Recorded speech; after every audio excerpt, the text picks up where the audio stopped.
আচ্ছা, প্রথমে আমি পেঁয়াজটাকে বেরেস্তা বানিয়ে নেব। পেঁয়াজের মধ্যে একটু নুন চিনি মাখিয়ে ভাজলে কিন্তু বেরেস্তাটা অনেক মুচমুচে টাইপের হয়। তো প্রথমে আমি পেঁয়াজটাকে ভেজে নেব। নমস্কার, কেমন আছো সবাই? আমি খুব ভালো আছি।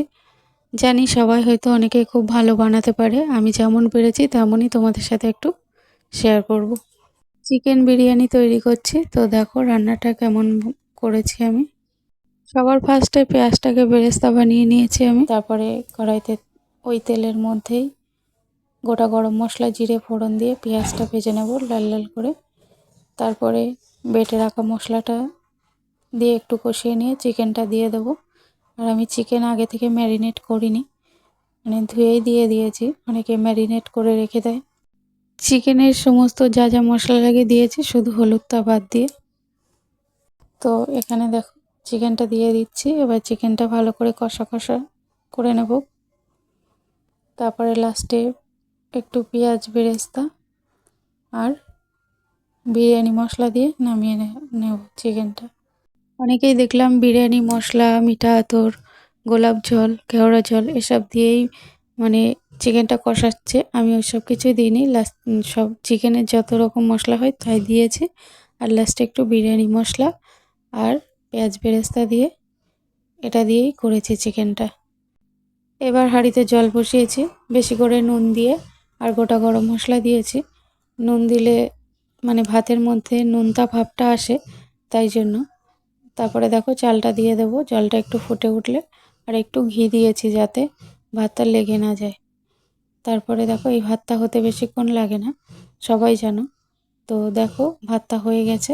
এবার ফ্যান গেলে নিয়ে এবার এটা লেয়ার সাজানোর পালা।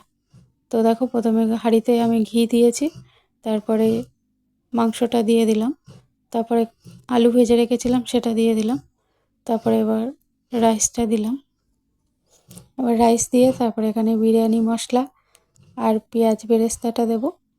আমি দুটো লেয়ারে করেছি।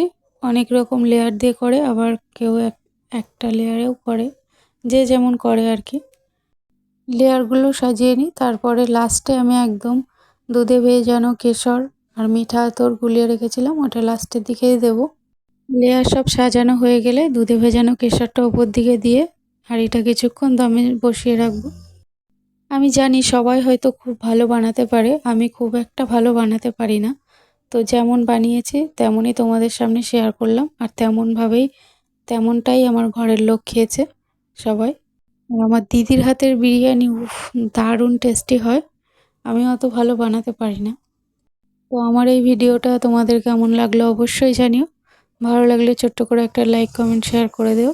সবাই ভালো থেকো, সুস্থ থেকো, সবার জন্য শুভকামনা রইল। আবার আসবো অন্য কোনো রেসিপি ভিডিও নিয়ে। ততক্ষণের জন্য সবাই ভালো থেকো, সবাইকে ভালো রেখো। এখনকার মতো ধন্যবাদ। টাটা সবাইকে।